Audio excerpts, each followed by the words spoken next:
আসসালামু আলাইকুম everyone, welcome back to my channel. Thumbnail দেখে নিশ্চয়ই সবাই বুঝতে পারছেন আজকে কোনো চকলেটের রেসিপি হবে। তো চেষ্টা করেছি খুব সাধারণ ওয়েফার দিয়ে কিটক্যাট তৈরি করার জন্য। তো দেখতে হয়তো পুরোপুরি কিটক্যাটের মতো হবে না, যেহেতু কেনা কিটক্যাটটা খুব উন্নত মানের চকলেট এবং মেশিনের সাহায্যে মডিফাইড করা হয়। তবে খেতে কিন্তু এই কিটক্যাট বেশ দারুণ লাগে, বাচ্চারা তো এটা পেলে অনেক বেশি খুশি হয়ে যাবে।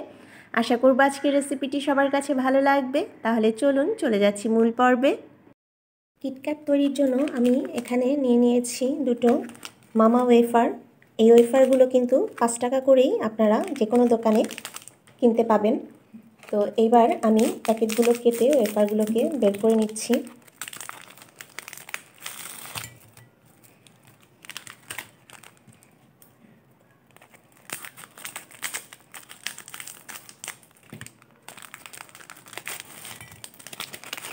আপনারা চাইলে এখানে যে কোনো ওয়েফার ব্যবহার করতে পারেন। তো যদি চকলেট ওয়েফার দিয়ে এই কিটক্যাটটা তৈরি করা যায় তাহলে আরও বেশি ভালো হয়, তবে যে কোনো ওয়েফার দিয়েই এটা করা যাবে। এখানে নিয়ে নিয়েছি এই মিল্ক চকলেটগুলো। এই চকলেটগুলো আপনারা যে কোনো দোকানেই 5 টাকা করে কিনতে পাবেন। আর নিয়ে নিয়েছি ডার্ক চকলেট।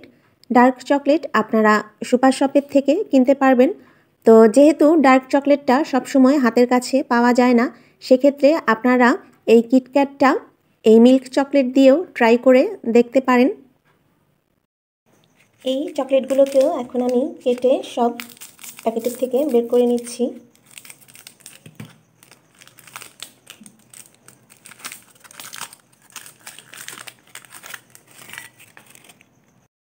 চকলেটগুলোকে সব প্যাকেটের থেকে খুলে নিয়েছি। কিনা কিটক্যাটটা অনেকটাই চিকন চিকন থাকে, তো আমি এখন এই ওয়েফারগুলোকে খুব আস্তে আস্তে মাঝখান থেকে একটু কেটে নেব এবং এটা একটু সাবধানে করতে হবে। সবগুলো ওয়েফার আমি চিকন চিকন করে কেটে নিয়েছি। ডার্ক চকলেটের বারটা থেকে আমি এই ডার্ক চকলেটগুলো কেটে নিয়েছি। এখন আমি এই মিল্ক চকলেটের সাথে ডার্ক চকলেটটা দিয়ে দিচ্ছি।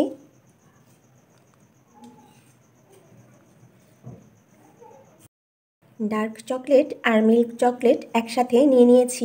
এবার আমি চুলায় গরম পানি দিয়ে চকলেটটা মেল্ট করে নিব। চুলায় গরম পানি করে নিয়েছি। এখন আমি এই গরম পানির উপর চকলেটের বাটিটা দিয়ে চকলেটগুলোকে মেল্ট করে নিব। দেখা যাবে যে একটু পরেই চকলেটটা মেল্ট হতে শুরু করেছে। আমি কিছুক্ষণ এভাবে চকলেটগুলোকে নেড়ে নিব। দেখতেই পাচ্ছেন চকলেটটা কিন্তু আস্তে আস্তে মেল্ট হওয়া শুরু করেছে। এভাবেই দেখা যাবে কিছুক্ষণ নাড়তে থাকলে এটা একদম গলে যাবে।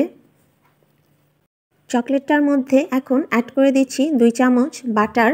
তো আপনারা চাইলে বাটারটা শুরুতেও দিয়ে নিতে পারেন, দিয়ে বাটারটা গলে গেলে তারপর চকলেটটা দিতে পারেন। আমি এখন দিয়েছি, কোনো সমস্যা হবে না। বাটারটা খুব সুন্দরভাবে চকলেটের সাথে মিশে গিয়েছে এবং চকলেটটাও একদম ভালোভাবে মেল্ট হয়ে গিয়েছে। এখন আমি এটাকে চুলা থেকে নামিয়ে ফেলবো এবং ঠান্ডা হওয়া পর্যন্ত অপেক্ষা করব। চকলেটটা রেডি হয়ে গিয়েছে, এবার আমি কিছুক্ষণ অপেক্ষা করব এটা ঠান্ডা হওয়ার জন্য। এখন এই ওয়েফারগুলোকে একটা একটা করে চকলেটের মধ্যে ডিপ করে নিব। আমি একটা কাঁটা চামচের সাহায্যে ওয়েফারগুলোকে চকলেটের মধ্যে খুব ভালোভাবে কোট করে নিব, যেন এর সব দিকেই চকলেটটা ভালোভাবে লেগে যায়। এবং যখন চকলেটটাকে তুলে নিব তখন লক্ষ্য রাখব যেন এর গায়ে এক্সট্রা চকলেটটা লেগে না থাকে। এবার বেকিং পেপারের উপরে আমি চকলেটটাকে তুলে নিচ্ছি। এভাবেই আমি সবগুলো ওয়েফার চকলেটের মধ্যে কোট করে নিচ্ছি এবং এগুলোকে ওয়েফার থেকে কিটক্যাটে কনভার্ট করে নিচ্ছি। ওয়েফারগুলো সব চকলেটে ডিপ করে নিয়েছি। এবার এগুলোকে আমি ডিপ ফ্রিজে রেখে দিব 1 ঘন্টার জন্য। এতেই দেখা যাবে কিটক্যাটগুলো একদম সেট হয়ে গিয়েছে। এই চকলেটগুলোকে এখন আমি খুব আস্তে আস্তে বেকিং পেপার থেকে তুলে নিব। আর এই কাজটা একটু সাবধানে করতে হবে যেন চকলেটগুলো ভেঙে না যায়। তো আমি এখন এইভাবে আস্তে আস্তে আলগা করে চকলেটগুলো তুলে নিচ্ছি। সবগুলো চকলেটই এইভাবে ধীরে ধীরে আমি তুলে নিব। চকলেটগুলোর চারপাশে দেখা যাচ্ছে যে অনেক এক্সট্রা চকলেট আসলে লেগে গিয়েছে। চকলেটটার চারপাশে যে এক্সট্রা চকলেটগুলো লেগে আছে আমি এটা একটু কেটে নিচ্ছি যেন এর সাইজটা সুন্দর হয়ে যায়। খাওয়ার জন্য কিটক্যাটগুলো অলমোস্ট রেডি হয়ে গিয়েছে, তো আমি একটা কেটে একটু আপনাদেরকে দেখালাম যে এটা কেমন হয়েছে। তো আসলে দেখতে যেমনই হোক খেতে কিন্তু দারুণ হয়েছে। আমি বললে তো বুঝবেন না, যখন আপনারা নিজেরা বাসায় ট্রাই করবেন তখন অবশ্যই বুঝতে পারবেন। তো যদি আজকের রেসিপিটি ভালো লাগে তাহলে যারা আমার চ্যানেলে নতুন আছেন প্লিজ চ্যানেলটি সাবস্ক্রাইব করবেন। সবাই অনেক ভালো থাকবেন, সুস্থ থাকবেন। আল্লাহ হাফেজ।